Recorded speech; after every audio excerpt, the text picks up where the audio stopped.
Good morning. I have an awful, scandalous story to tell you today. From the book of Genesis, chapter 38, I'm going to paraphrase it for you, but I promise that I am not making up any of the salacious details. Judah, patriarch of Israel, namesake of the Jewish religion, son of Jacob, great-grandson of Abraham. Judah had 3 sons with his wife Shua. The oldest, named Er, the second son, named Onan, and the youngest, named Shelah. Judah had his oldest son, Er, married to a woman named Tamar. But Er did evil in the eyes of God. We don't know exactly what kind. But as a result, Er died a premature death. So Judah, following the custom of the day, said to Onan, "Go to your brother's wife and do your duty as her brother-in-law. Take Tamar into your bed and provide her with children in the name of your brother." But Onan knew the custom, that the children would not be considered to be his, but they would be viewed as though they were his late brothers. And Onan resented this responsibility. So when he slept with his brother's wife, he spilled his seed on the ground, so that he would not give his brother children. But this was also evil in the eyes of God, and Onan also died a premature death. Now Judah saw what had happened to Er and Onan, and feared for the life of his youngest son Shelah. Judah sent Tamar away. "My son Shelah is too young to be married to you. Go and live as a widow in your father's household until Shelah grows up." So Tamar went and lived as a widow in her father's household. Years passed, and eventually Judah's wife Shua also died. After the time of mourning had passed, Judah and his friend Hira planned a boys' trip to help some neighbors with sheep shearing season. And their trip happened to take them near the town where Tamar was living in her father's household. By this time, Shelah was fully grown, but Judah had not sent for Tamar to make her Shelah's wife as he had promised. And when Tamar learned that Judah would be traveling nearby, she made a plan. Tamar took off her widow's clothing and instead dressed herself with an alluring veil and seductive makeup, the recognizable costume of a prostitute. And Tamar went to the edge of the town and sat by the side of the road to wait for Judah. Before long, Judah came by. Because of her veil and makeup, Judah did not recognize Tamar, and as she'd planned, he assumed that she was a prostitute. And Judah propositioned Tamar, "If you sleep with me, I will give you a young goat from my flock in payment." And Tamar replied, "Where's the goat? But I will sleep with you if you give me some deposit as a guarantee that you will send the goat later. Give me the staff in your hand and your seal and cord as a proof of your identity and your guarantee of payment." So Judah gave his staff and seal and cord to Tamar, and he slept with her, and she became pregnant by him.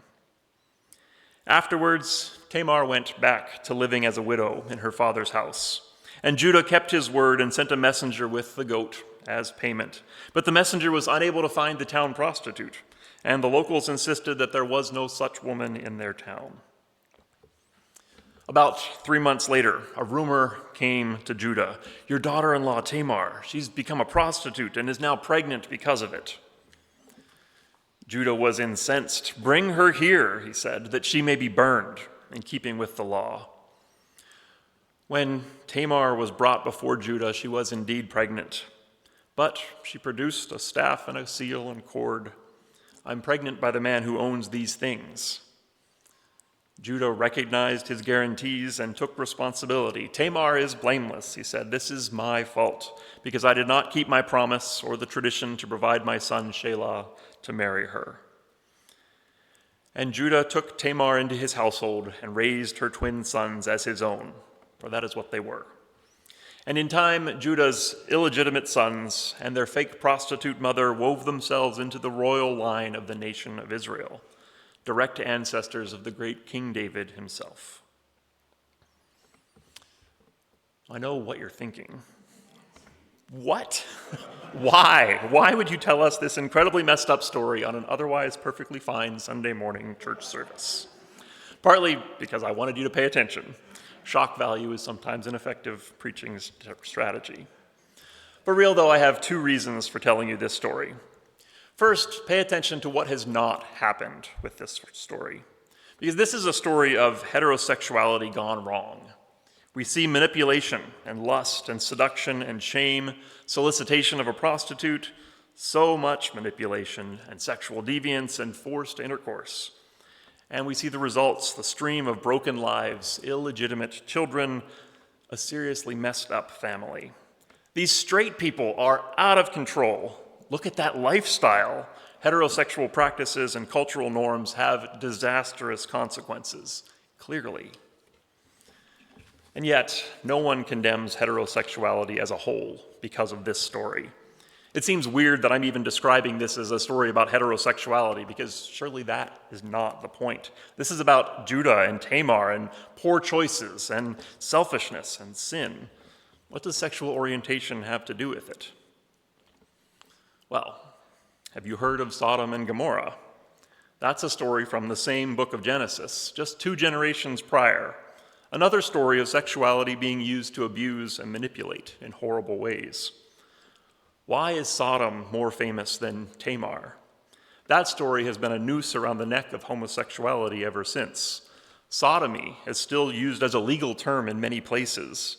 That single story has stoked fears and prejudice and condemnation for literally thousands of years. Why is it that one story is used as judgment against same-sex orientation as a whole, while the other story is mostly overlooked? It's put in the category of a cautionary tale or an example of sinful individuals and the choices that they made, not their orientation or identity or lifestyle. Why are these 2 examples used so differently? And to be clear, there are many other biblical examples of straight people behaving badly that I could have chosen. The story of Sodom is dramatic and memorable for sure, but there are plenty of Bible stories about straight men committing acts of equally disturbing sexual violence. My point isn't to compare the 2. My point is that there's a double standard at work here. Sexuality is messy for everyone. Desire, romance, relationships, family dynamics, human people chasing things that they can't have and making mistakes and betraying trust and violating other people in search for their own gratification. All of that happens all over the place. Sexuality is complicated and messy for straight people and for queer people, and everywhere in between. But the LGBTQ community is judged far more harshly for their messiness. When I was a young pastor in Vancouver, one of my more experienced pastor colleagues took me out for coffee and a conversation about the issue of same-sex marriage. This pastor still is, I think, a good guy, very well respected, very sincere. And he explained to me his concerns about same-sex relationships. We talked about the Bible stuff, and beyond that, this pastor had what he thought was a trump card. He was good friends, best friends, he said, with a gay man, and they had been friends for a very long time. This gay friend was in a long-term relationship with another man, and they had gotten married when gay marriage was legalized. And this pastor said, well, he did his best to be supportive of his friend and the marriage. But there was always someone else, always a third person hanging around them, always a threat of one of the husbands cheating or asking for an open marriage or whatever. These 2 men loved each other, they were committed to each other, but there was always something missing, some desire for something more outside the relationship. And that was it for that pastor. That was his conclusion. Gay marriage could not be legitimate. It couldn't be of God because, well, gay people couldn't be faithful. His friends just couldn't help but stray because of their sexual orientation. In the eyes of that pastor, same-sex relationships were doomed to failure because this whole thing was just selfish and sinful, and it was outside of God's plan. His friends weren't capable of faithfulness. And the messiness of this one gay marriage to that pastor was evidence of the corruption, the wrongness of the whole thing. That's just one man's opinion, but it's pretty common in my experience. When you dig a little bit, for people who are opposed to same-sex relationships, it often comes down to a feeling of, well, it's just wrong, or it's unnatural, or it's gross, or it's sinful, or it's harmful, because, well, look at how messy they are. I have an aunt in the States who is convinced that trans people are mentally ill because there's a trans woman in her town, and after her transition, well, now she's miserable, and she has huge regrets, and she's struggling with her mental health, possibly suicide, according to my aunt. Which, who knows? I understand that some trans people do have regrets in their process of transitioning for a variety of reasons. But transitioning is also not something that people do just for no reason. So is it that this woman became unhappy and unwell after her transition, or is it rather that my aunt and her community weren't aware of how unhappy and unwell their neighbor was all along? Could it be that they just didn't notice her struggles until her struggles upset their little story about how things are supposed to go? I suspect it has more to do with the latter, especially because the response of this community seems to be more, "I told you so," than any kind of compassion. Could it be that the mental health crisis this trans woman had a little bit more to do with not fitting in, with being rejected by the community, being denied supports before, during, and after her transition? It's doubly cruel to refuse to support people on their terms and then come back around to condemn them because they struggle. That one really gets me. And it's not just about sexual and gender differences. I see that kind of judgmental microscope pointed towards all kinds of differences in our society, towards immigrants and racial minorities, towards people with visible and invisible disabilities, towards all kinds of people who don't fit in with whatever society has decided is normal. So that's my first point. When we see someone struggling, that's not evidence of their wrongness. It's not proof against their sexual orientation or their gender identity or their politics or their class or even personal failure or sin. People are messy because they are human and because humanity is a complicated situation to find ourselves in. People are often messy simply because there isn't space in their community for them to exist as themselves. When you're forced to try to pretend to be something you're not, that's a really hard thing to pull off. And so if you dismiss someone because of their messiness, well, that says a whole lot more about you than it does about them. How can you say to another, "Let me take the splinter out of your eye," when there's a log in your own eye? You deceive yourself. Don't judge, Jesus said, for you'll receive the same judgment that you give. The second reason that I brought up this story of Tamar and Judah is because I think that it points to a deep truth about human nature. When faced with uncertainty, we respond by grasping for control. The pattern of this story is so familiar. A bad thing happened. The oldest son, died.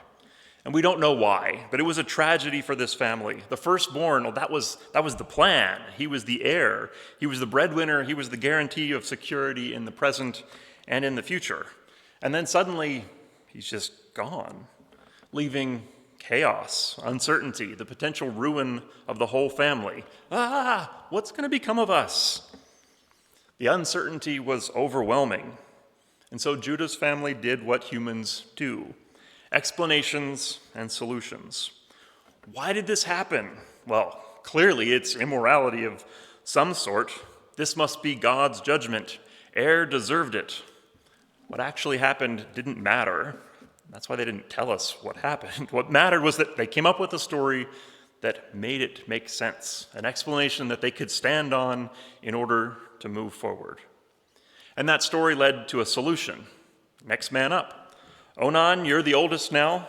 You step into your brother's place and do your duty. Problem solved. We're back. We've contained the chaos. We're going to be okay. But then Onan died too. More chaos. What's going to become of us? Repeat the process. Another explanation. This one is definitely Onan's fault. Probably a little bit of Tamar's too. She must be tainted somehow. And so another solution. We got to protect the last brother.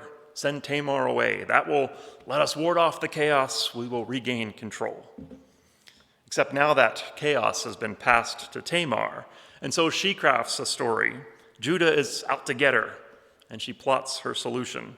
If he won't give me his seed, I will take it from him. And then more chaos comes to Judah. His wife dies. And rather than grieving, he goes on this boys' trip, feels sorry for himself, and takes advantage of a prostitute. As you can see, their explanations are getting thinner, the solutions are getting more desperate, and rather than holding off the chaos, they're mostly just spreading it around, passing it among themselves. And to be fair, most of this was not their idea. They are reading and reacting within a cultural construct that is playing its own games of chaos suppression. Judah, you are the head of the household. You have a responsibility to produce descendants, to secure our future as a people. Tamar, well, you must have a husband or you're worthless. Bear children, woman. That's how civilization survives. Onan, you have to do it the right way, or the moral fabric of society will unravel. Conform, conform. I feel that deeply. That's my personal response to chaos, too. Grab it, fix it, hold on to it, force it, get back in the box. So maybe this is projection a little bit, but I see it all over the place in our world, too. At the individual level and at the cultural society level, chaos and disorder, that's the enemy. And anything that doesn't fit inside the traditions, the norms, the boxes, anything that doesn't fit is a step towards our destruction. Take the ongoing consternation around public bathrooms. Which washrooms should trans people use? You know the explanations. It's about clarity in biology. Penises go here, vaginas go here. It's biological reality. And the needs and equipment and processes are different.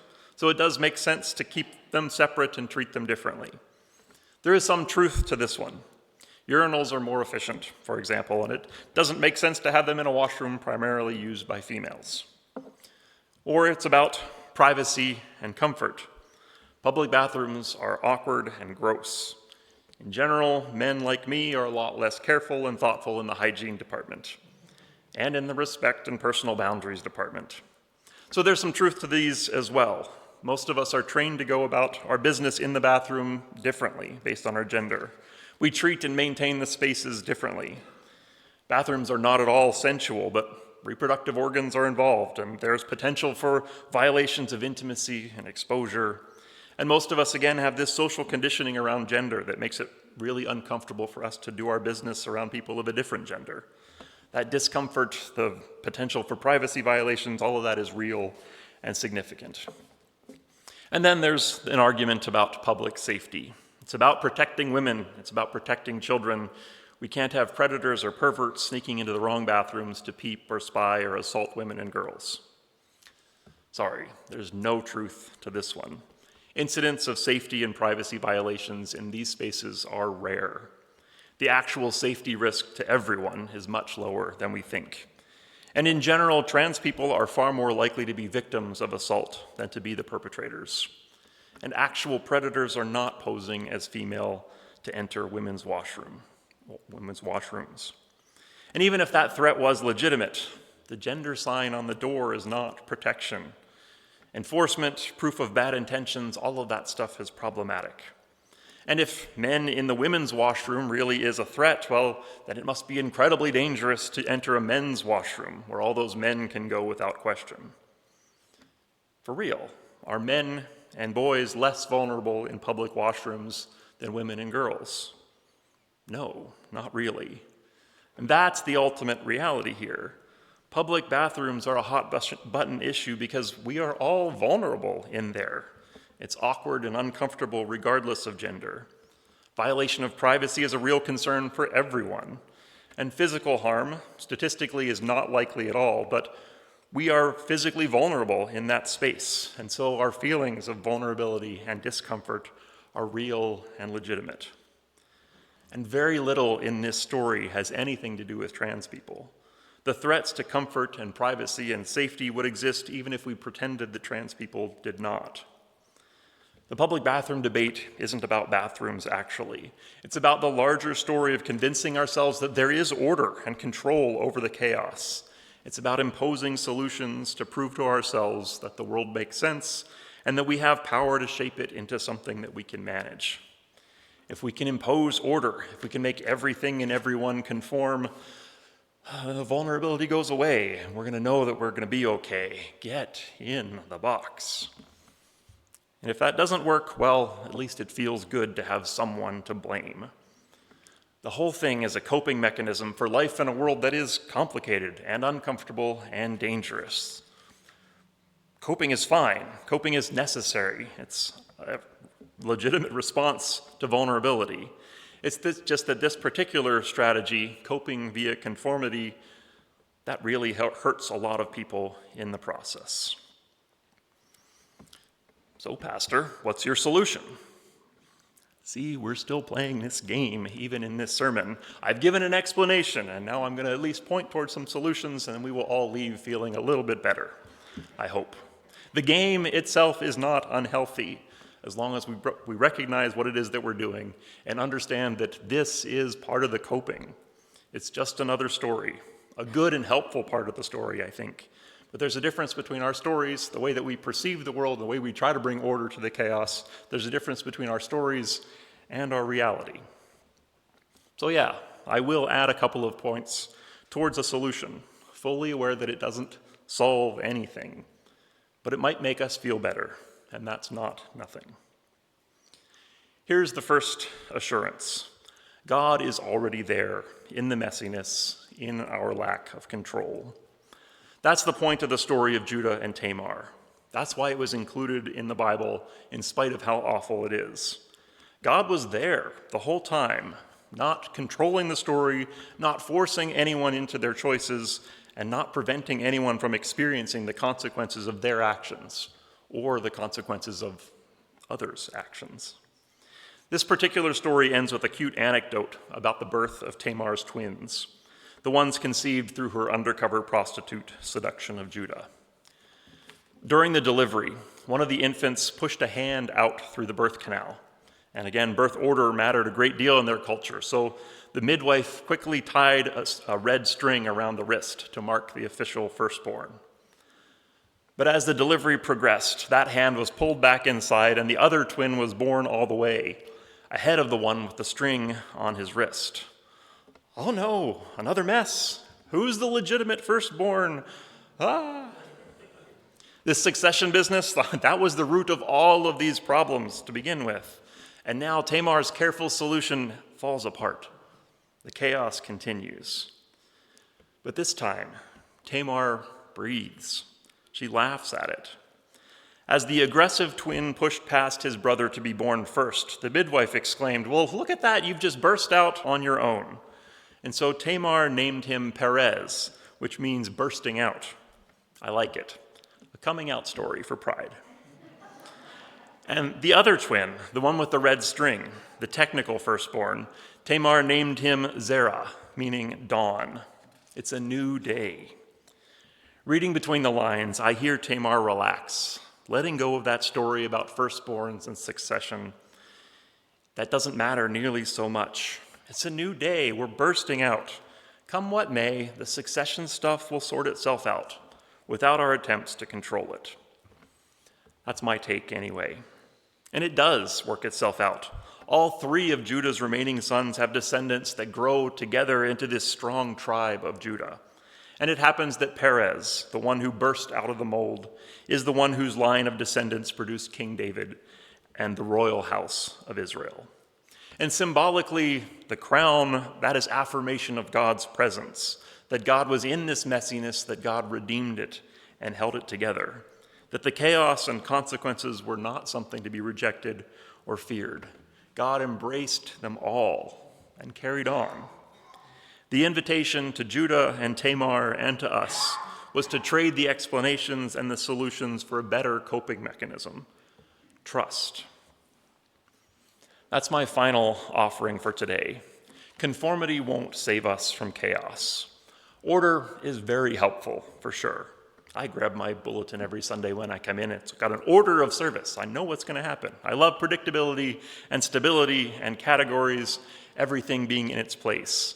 Our boxes are so helpful in so many ways. But the magic is not that forcing everyone into our boxes will protect us from chaos. The magic is that building our boxes brings us together into community, into relationships. The boxes themselves don't matter so much. It's the coming together that makes the difference. And so when people don't fit into our boxes, out with the boxes. We can make new ones, better ones that don't hurt people. Because what we build together, the act of building together, that is where health and safety come from. That's where God is. Everything is permitted, but not everything is beneficial. Everything is permitted, but everything does not build others up. No one should look out for their own advantage, but they should look out for each other. When Er died unexpectedly, Tamar and Judah didn't need social norms to help them figure out their family. They needed people to look out for them, to walk with them, to grieve with them, to support them in what had become a really messy, complicated situation. The gay best friend of my pastor colleague doesn't need someone blaming his sexuality for the temptations that threaten his marriage.